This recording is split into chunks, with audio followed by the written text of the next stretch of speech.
you have at the top of society everyone accused at various points. So even before the Witchcraft Act of Elizabeth I came in Henry VIII's reign, Cardinal Wolsey was apparently a witch who enchanted the king. Suffolk, Duke of Suffolk, also a witch using enchantments. In Scotland, Lord Riven was accused of being a witch. Mary Queen of Scots was accused of being a witch. Lord Darnley was accused of enchantment.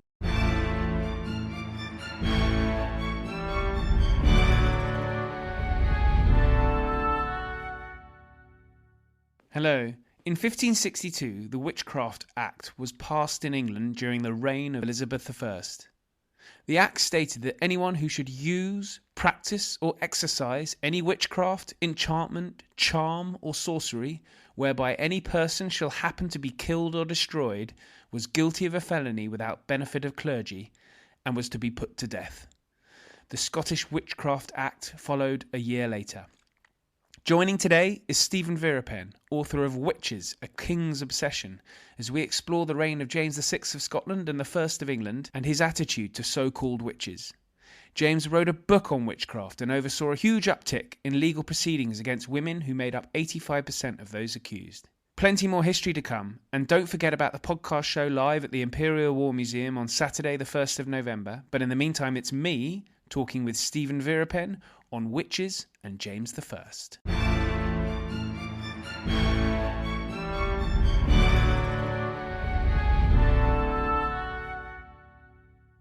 Steven, it's a great pleasure to have you back on the pod. Thanks so much for joining. Thank you very much for having me. And we're talking about your latest book, another coming, I think, only a year after your previous book. So 2 years. That's an impressive work ethic. Is it 2 years? 2 years, yeah. The King James the Wisest Fool was 2 years ago, but then the paperback came out last year. Time does fly. It really does. Okay, so 2 years. So that's okay. That's more conventional, I suppose. And this is a really.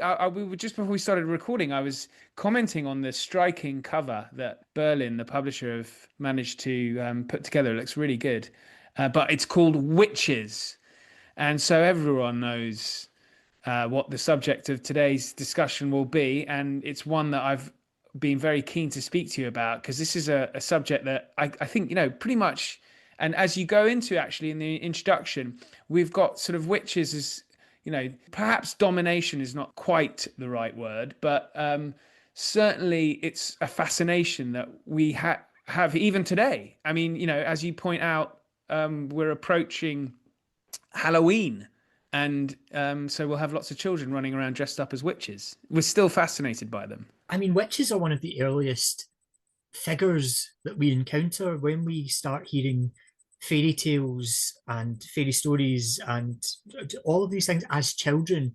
Witches figure prominently in just those first tales that we are told, the first films that we watch. I'm sure things like The Wizard of Oz, the first TV shows for me, it was Sabrina the Teenage Witch when I was a kid.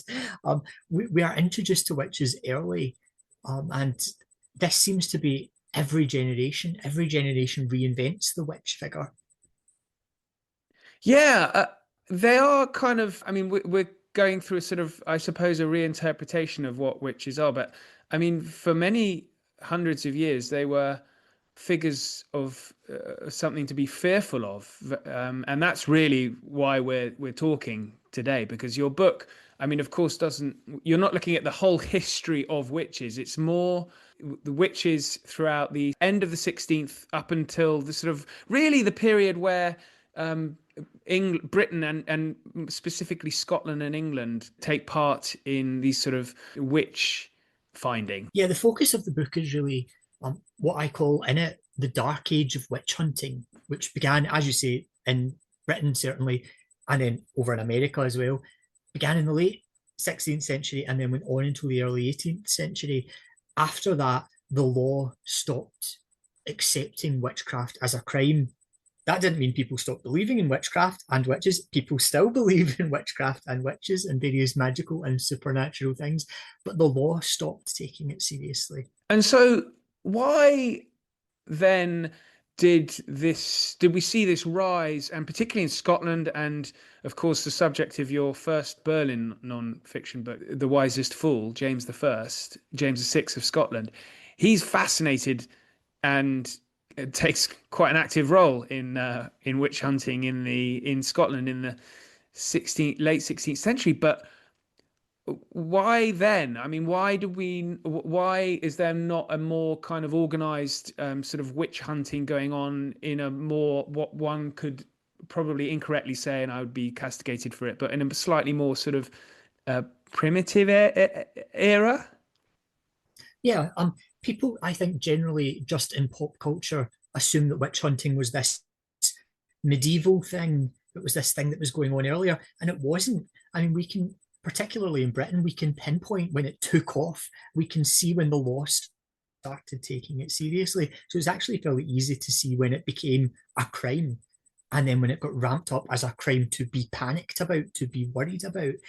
The reason I got into it, I should say, started looking it up and researching it, was because of The Wisest Fool.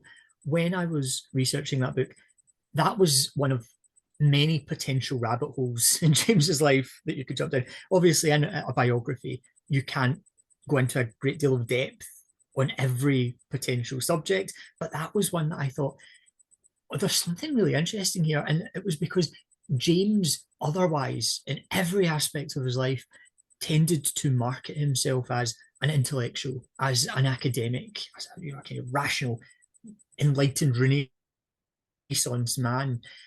And that just didn't gel in my mind with this other interest in the occult and witch hunting. I thought, well, how could an educated, intelligent academic go for all of this nonsense, all of these kind of occult crazy beliefs? It didn't seem right. And then as I looked into it more, I thought, I'm wrong.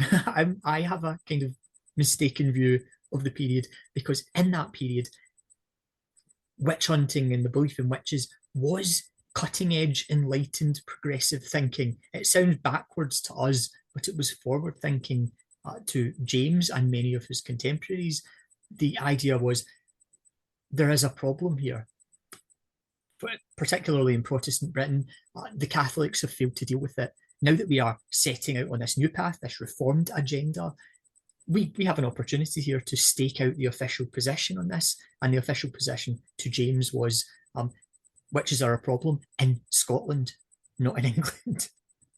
Well, this is what I really wanted to ask you about, because it's no coincidence that as we see throughout the 16th century, the rise of Protestantism in England and of course in Scotland as well, it's no coincidence that coincides with this interest in witch hunting, is it?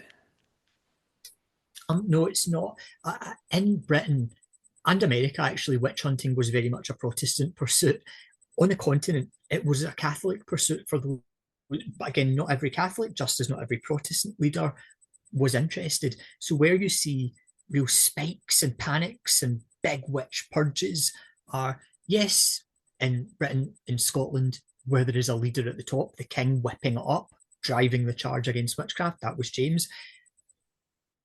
But then Scotland was only really rivaled by some of the German states, and that was counter-Reformation Catholic leaders who were driving the witch hunt because they were terrified of Protestants, because Protestantism was a big worry. So we have this counter-Reformation charge. You can almost envisage it as Protestant leaders such as James, again, not all of them, but ones like James, saying the Catholics haven't dealt with this threat. We recognise it as real, we're going to deal with it.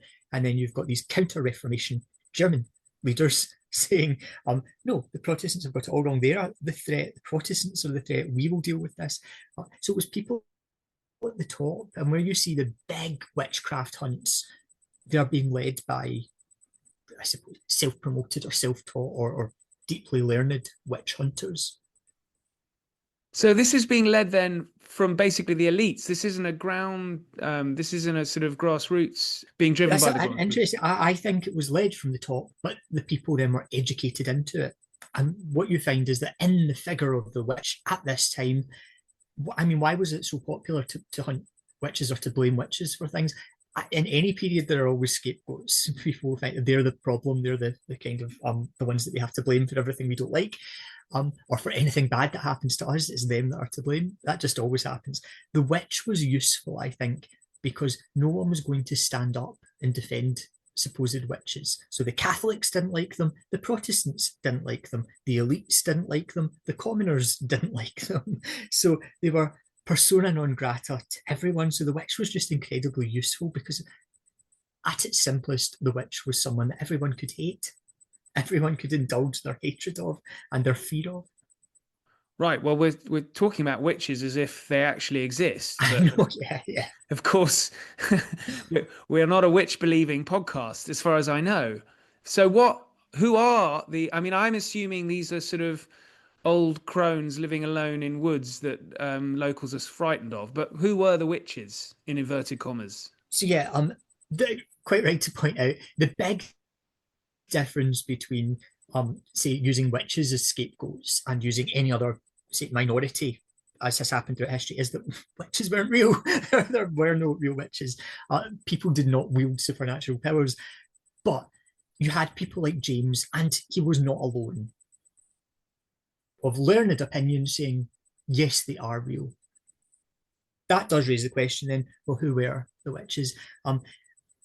You're absolutely right in that it tended to be women, about 85% women. So not solely women, but about 85%. It tended to be vulnerable women. It tended to be elderly women. This was commented upon even at the time.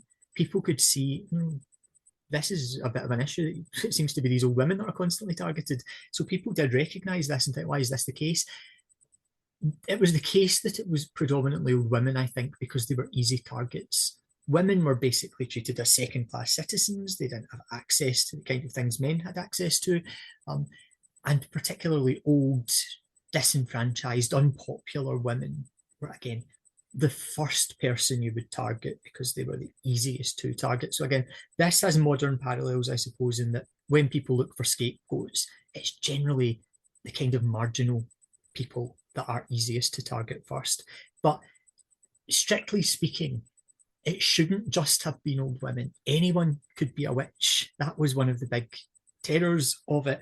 And you see that across the period. So you see witchcraft accusations when there's a big panic rolling, and there were 5 big panics in Scotland. Schoolmasters are accused. The daughters of lords, nobles are accused. You have people that are innkeepers accused. You have midwives accused, kind of middle class midwives. You have at the top of society everyone accused at various points. So even before the Witchcraft Act of Elizabeth I came in Henry VIII's reign, Cardinal Wolsey was apparently a witch who enchanted the king. Suffolk, Duke of Suffolk, also a witch using enchantments. In Scotland, Lord Riven was accused of being a witch. Mary Queen of Scots was accused of being a witch. Lord Darnley was accused of enchantments and using enchantments. And I think you write that Henry VIII was thinking of accusing Anne Boleyn of being a witch. But yeah, so this is a very famous or infamous tale. In January 1536, there was a report that Henry was considering getting rid of Anne. This is months before her actual downfall. Was accused of treason and adultery in May 1536. No mention of witchcraft, but back in January, he had supposedly claimed that he had been seduced into that marriage with sortileges and charms, and another report uses the word witchcraft. He thought he'd been seduced into the marriage by witchcraft. I think he was considering annulling the marriage on the basis that any marriage that was entered into using witchcraft was invalid under canon law. So he could have got rid of her that way, but that wouldn't really have worked. It would have left her alive, for one thing, but it would also have been embarrassing because one of the big things that witchcraft-powered marriages and witchcraft in general was associated with was impotence, causing impotence. So I don't think he would have wanted that being bandied about too much. So if he seriously considered using the witchcraft excuse to get rid of Anne and annulling the marriage, it was dropped fairly quickly in favour of much more horrific charges. And so moving north of the border, where in Scotland? I mean, you say that the elites are really driving this, and of course James VI. But in the late 16th century, is this something? Are we seeing witches being accused all over Scotland, in the Highlands, in that or is it the borders and close to urban areas? It's close to urban areas and it's in the lowlands, and you can almost see it radiating out from Edinburgh. It's where the royal writ ran particularly strongly. So there's a bit of a flap when you have a leader in Orkney who's trying to whip it up, but where there isn't kind of a strong central authority driving it, you don't get it. So the Highlands pretty much escaped it. Ireland escaped it because central government, English government over Ireland, didn't have much say, didn't have much authority there. So it's where the law is against it and where the law actually has force and has authority. And the law came in England in 1562 under Elizabeth. That was the Witchcraft Act. Now, it didn't lead to any great panics. It, in fact, seems to have been used. I mean, it led to a good number of executions, but those executions had to satisfy the law under Elizabeth that the accused witch or witches had caused harm or had killed someone. So the law courts seemed reticent to hang people unless they were satisfied, the jury was satisfied, that the witch had killed someone. Now, of course, you can't kill someone with witchcraft, but juries apparently were convinced in a good number of cases that it had happened. And so there were multiple stories, multiple cases under Elizabeth of accused witches being hanged for murder. But these were always unusual, sensational events, and they almost always tended to give rise to pamphlets and things that would tell the story of these witches, the Windsor witches.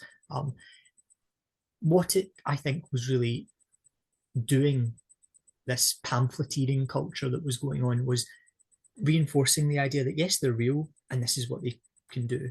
So people were learning that by each case that happened, well, this is a real thing. Maybe this is something to worry about. But that was Elizabeth's law, 1562. The following year, 1563, the Scottish Witchcraft Act came into force. This was under Mary Queen of Scots, although again, she wasn't a great driver of it. It seems to have been her reformist councillors that kind of bounced her into this. And again, nothing happened in terms of a great panic or anything like that. In fact, people seemed fairly confused about what evidence they were meant to be gathering, who they were meant to be going after, and so on. So we see witchcraft in England and Scotland. This is before James. It's a crime, yes, but it's an unusual crime and it's rarely punished. And in addition to that, I think there's a sense that it's just like any other crime. Occasionally you will get a thief hanged, occasionally you will get a murderer hanged. Even more rarely, you might get a witch executed. In England, hanged; in Scotland, hanged and then burned. And so this ramps up under James. So what are the Yeah, kind of numbers we're looking at, really? And does he sort of maintain these? I'm sort of I feel like we're pinning it all on James, but I mean, obviously he's an active participant. But do the numbers maintain once he becomes King James the First of England? no, not in Scotland. In Scotland, what happens is James becomes obsessed with this question of witchcraft, or this issue of witchcraft, in 1590. And I mean, we can pinpoint it because he hears about accused witches in Denmark. What happened in late 1589 was James had by proxy married Anna of Denmark, and she was meant to sail over from Norway, Denmark, and take up the reins as his queen consort. But there were wild storms that winter, 1589 to 90, which apparently were worse than any in living memory. They'd whipped up the North Sea. This was wild stuff. And in Denmark, witches were accused of having raised the storms. And when James got to hear about this, he decided that those Danish witches couldn't have been working alone. They must have had Scottish compatriots. And he started looking into this subject, reading everything he could get his hands on. and seeing that, well, this is actually a fairly hot subject in the debating halls of Europe, the reality of witchcraft, the presence of the devil or not in witchcraft cases. And he became really into it. And he drove his own witch hunt. It's called, or it's known somewhat inaccurately as the North Berwick witch hunt of 1590 to 91. And it followed very much the Danish model that he'd heard about, which is find some poor woman who is already under suspicion or in jail of unrelated charges, torture her into confessing and naming names. So that happened in Scotland as well. And of course, when people were tortured, they would confess to anything and they would name other names. And so the snowball started rolling. So the numbers ramped up there. And on the back of that, James wrote his famous Demonology, which was his final word in the reality of witchcraft. He decided, he didn't publish it until 1597, but he decided witchcraft is real. It's a problem. Good, upstanding Protestant rulers have a godly duty to deal with this problem, to root out the witches. So he drove this big panic. He kind of refined how the legal machinery should work, so it should all come from central commissions in Edinburgh. He wanted himself as king to have a kind of guiding role in this. And then things fell back into just the usual, what I can think of as the background noise, the occasional scattered cases, but no major hunt, until 1596, when James faces an attempted coup by the Presbyterians. And the following year, there's another great witch hunt. And that was, I think, James and the Presbyterian Kirk, or Presbyterian Kirk ministers, trying to come together, give a show of unity. How do you do that? Find a common enemy. It's time to purge witches again. So that's James's next major hunt. But of course, once that winds down or peters out, when he goes to England in 1603, there are no major hunts in his lifetime in Scotland anymore. There will be after his death, but he's not there leading them, whipping them up anymore. Hello, Ollie here. I wanted to let you know of an event happening in London on Saturday the 1st of November at the Imperial War Museum, Lambeth. This podcast, and others, are getting together for a podcast live day. Great friends of the show, Tessa Dunlop and Ian McGregor, will be joining me as we discuss how we memorialise war and the bomb that ended World War II. Head to the Imperial War Museum website for tickets or click on the show notes, and I hope to see you there. Right, but there are in England, so... Well, in England, deaths or executions for witchcraft fall slightly compared to what they had been under Elizabeth. Why is this the case? I think it's because James genuinely didn't think that England had a witch problem. I mean, when he succeeded to the English throne, he made all kinds of comments about how much he loved England. He said that he'd come into the promised land because now he was not having to fight for a position as head of the Kirk. He was now head of the Church of England. That came with the job of being English monarch. So he was delighted, was thrilled. He also said that ruling Scotland had been like riding an unruly colt, whereas ruling England was like riding St. George's horse. It was smooth. Apparently, governing Scotland had been like sleeping on a stone pillow, whereas governing England was like sleeping in a feather bed. Immediately makes me ask how James is viewed today in Scotland, because no politician could get away with saying that in Edinburgh today. Yeah, I'm sure some would, but yeah, James was not the greatest patriot, I don't think, when it came to Scotland. But his overall view then was Scotland had been the devil's playground. And he had reason to think this. I mean, in Scotland, he had faced rebellions. He had been kidnapped. He had had attempts on his life. So it was very easy for him to think Scotland is disorderly. A disorderly country is ripe for the devil's influence. Whereas his view, and I think it was a wrong view, it was an unfair view when it comes to the Tudors, because they had faced rebellions and things. But James's view was, oh, they've had it easy. Ruling England is easy. England is an orderly country and everyone obeys the monarch. This is great. So when cases were raised in England, people knew about James's interest in witchcraft. I mean, this was public knowledge. Demonology was a bestseller. People wanted to know what their new king in England was interested in. So you get cases actually brought to court, brought to James, because people are kind of admiringly thinking of him as the witch guy, the expert. And he takes a hard line. He refers them to his book, Demonology. So there's a very famous case from 1605, the Anne Gunter case. Anne Gunter was a young woman, about 18 years old, who, along with her father, claimed that she had been bewitched by some local witches, three local women. Now, the local authorities had investigated this, had acquitted the three women and said, no, this is not a real case. And Anne and her father, Brian Gunter, went to court. They went to the king trying to get an appeal on this and saying, no, look, she is possessed. They've possessed her. They've bewitched her. And Anne would do strange things like throw herself on the floor and roll about and spit up hay and feathers and needles and things. And this, to them, was proof that these women were witches and had bewitched her.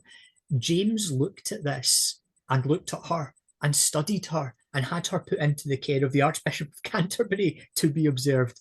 And his learned opinion was, no, she is not speaking in foreign languages that she has never learned. She is not reading in the dark as she claimed she could do because she was bewitched. She is not contorting her body in any way that is unnatural. Read Demonology. I laid out the standards of proof. So that case, again, was thrown out. It turned out she was faking it. She admitted that her father had been giving her like, emetics, I suppose, things that would make her sick. So the whole thing was a fraud. So James saved lives occasionally in England because he hadn't changed his beliefs. He was just very rigorous in saying, no, these are the standards of proof. I've laid them out already. Right, the very book that may have condemned people in Scotland was used to absolve Save people. Yeah, a really good way of putting it. Yeah. And I was interested in the Calvinist element to this because, I mean, you've mentioned the Presbyterians, but I mean, he's very influenced by the Calvinist sort of belief, isn't he? Yes, and interestingly, Calvin wasn't a huge witch hunter or anything. So he was, like most of his contemporaries, might allow for the existence of witchcraft, but did not reach a final conclusion on it. That left the way open for clarification of this. So what happened, I think, with the Reformation was it was unfinished business to many reformers. So when the Reformation happened at slightly different times in Scotland and England, a lot of reformers just saw this as the start. It wasn't the end, it was very much the start. Lots of things had to be decided upon. The structure of churches, the layout and the actual decoration of churches, lots of points of doctrine, loads of things still had to be decided. And one of those things was, where do we stand on witchcraft? Had been no kind of definitive answer to that. James was amongst those who decided to give an answer. What I was also interested in was the sort of legal requirements and steps, because I mean this is really important because this isn't just a sort of Monty Python Holy Grail type scenario with a you know, in the village and they're all gathering around with pitchforks. It's a lot, you know, this goes through the legal process. As you say, there've been Witchfinder Acts passed through Parliament, both parliaments. So legally speaking, these cases were considered quite sort of rigorously, weren't they? Yeah, it's a real myth, I think, to believe that an accusation of witchcraft was a death penalty. It absolutely wasn't. In fact, it was probably a minority of people who were accused that actually ended up going to the gallows. I mean, obviously, one is too many because it's an impossible crime, but it was a minority ultimately. Numbers are very difficult to ascertain because some of them seem to be exaggerated. Some of them numbers aren't even given. It's some witches were executed. How many is some? It's estimated, and this is a huge ballpark figure, that in Scotland over the whole period it was between 2,000 and 5,000, but in England it was in the hundreds, so significantly fewer. But yeah, due process was absolutely kind of critical to all of this. And James, again, had given an answer that was referred to throughout the period. He laid out what constituted gold standard evidence and what constituted secondary evidence. So, gold standard evidence of witchcraft was confession. If the witch confessed, hang her or him, um, even if the confession is extracted under torture. So that's the horrific part, one of the horrific parts. Even under torture, it was considered good evidence. Accusation by another witch, James also advocated. Why? Because who else would know a witch but another witch? The devil's mark is the other one that people might have heard of, or the witch's mark. Any kind of bodily imperfection. Now, James didn't invent this. This had been recognised continentally for a while. James just endorsed it.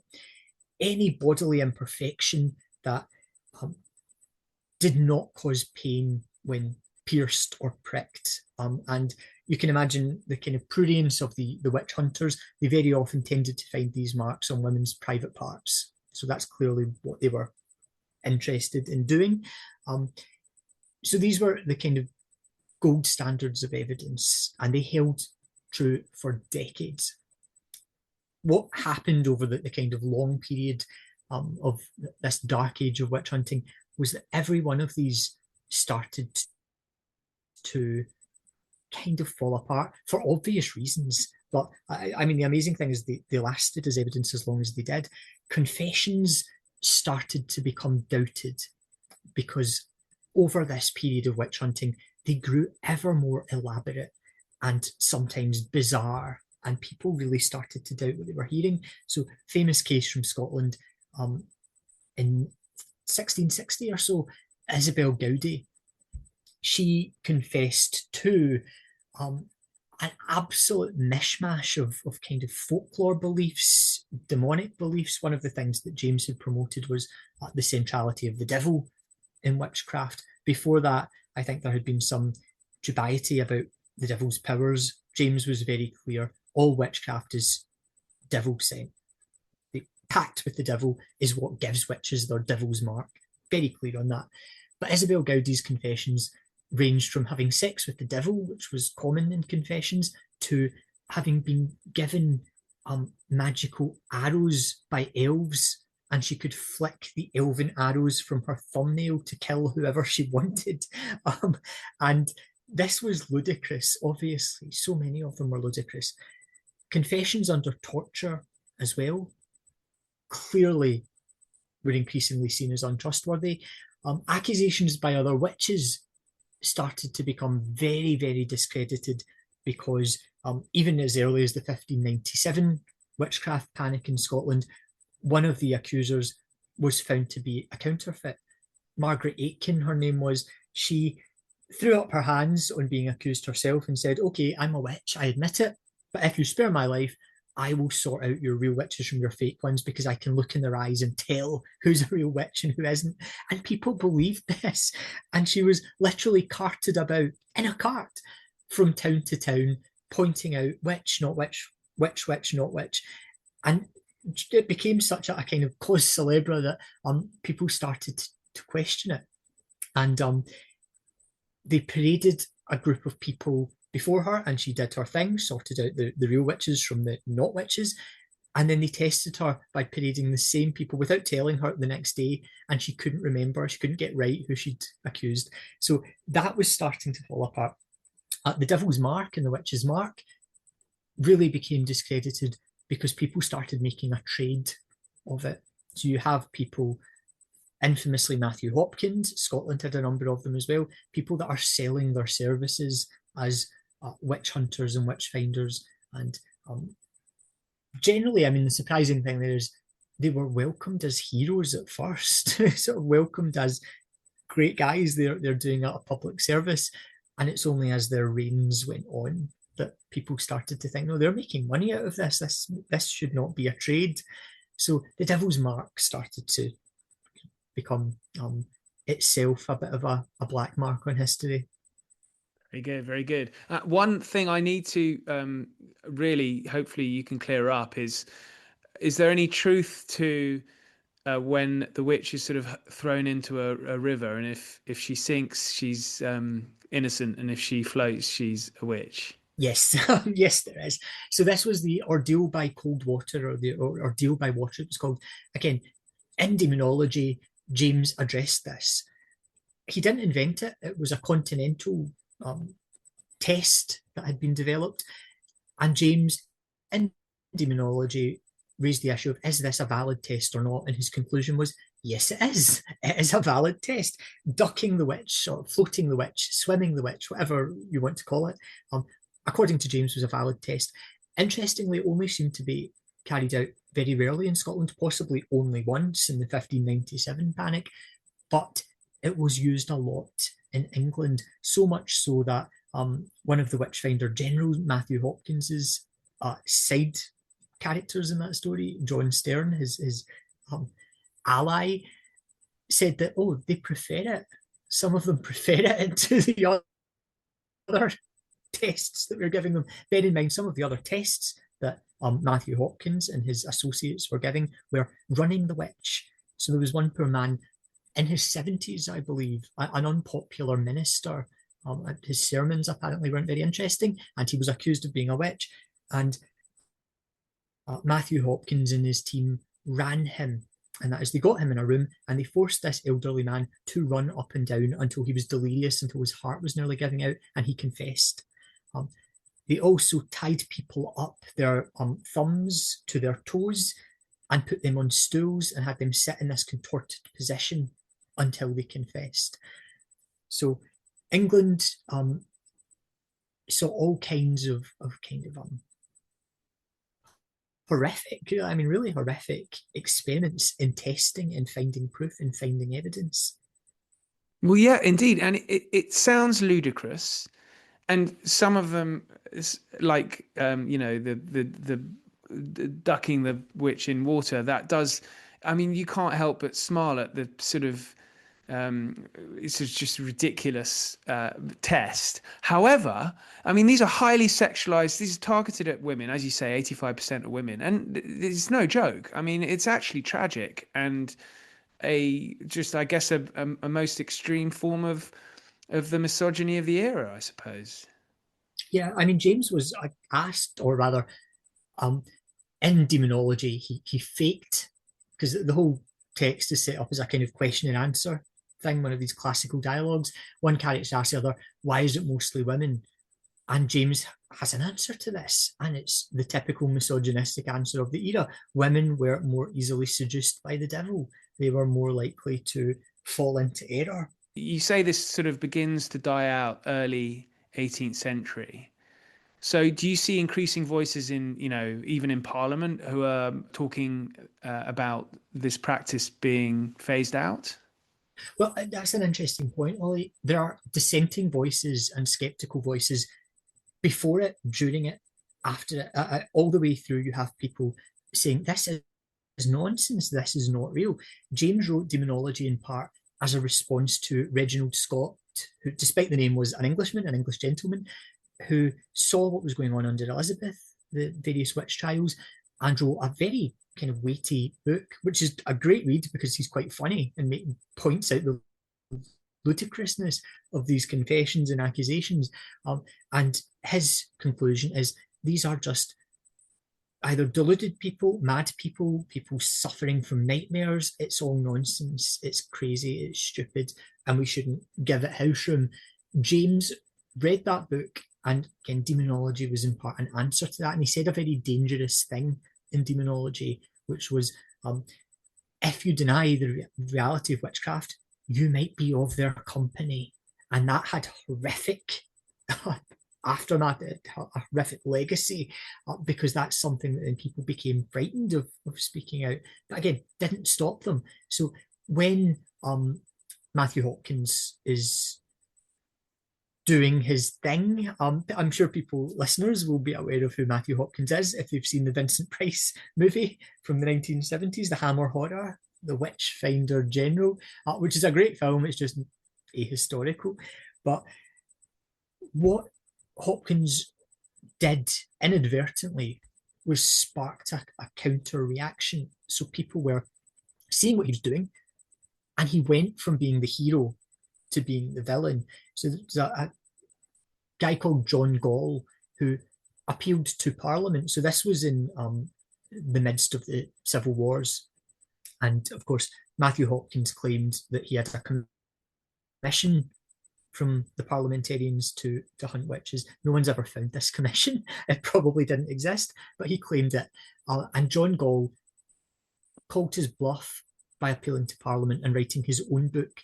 Now, he didn't deny the reality of witchcraft. He just pointed out that what Matthew Hopkins was doing was wrong, and that self-proclaimed witch hunters had no place in the law or anything like that. So you have dissenting voices about the practice of witchcraft, but as you move into the later 1600s, what you start to see is a rise again in skepticism of the reality of it.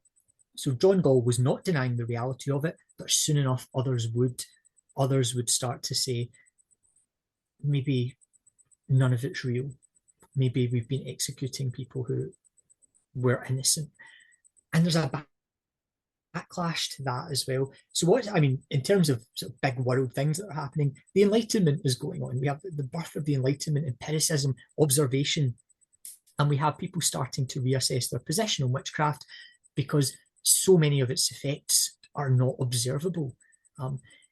There are debates about whether spectral evidence is acceptable or not. For example, this is someone claiming that this woman on the other side of town is pinching me or is harming me, torturing me. It's her spectre that's doing it because you can see that she's on the other side of town. Is that admissible evidence?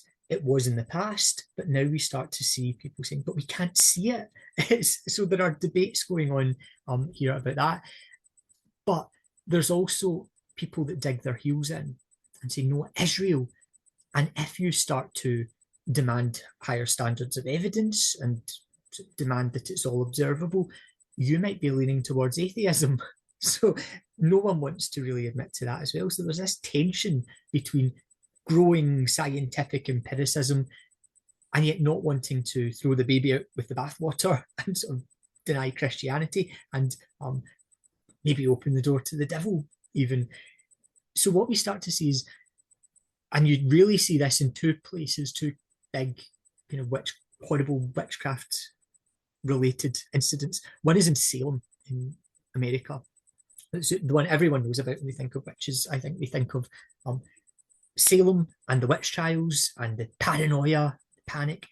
What was going on there? Well, the same thing that had gone on in multiple cases in England. So Salem at the time was obviously under English law, but it starts out with the kind of the vulnerable in society, foreigners, a disabled woman, it's the kind of outsiders, accused by a child, and then as that child was joined by others, accused by children.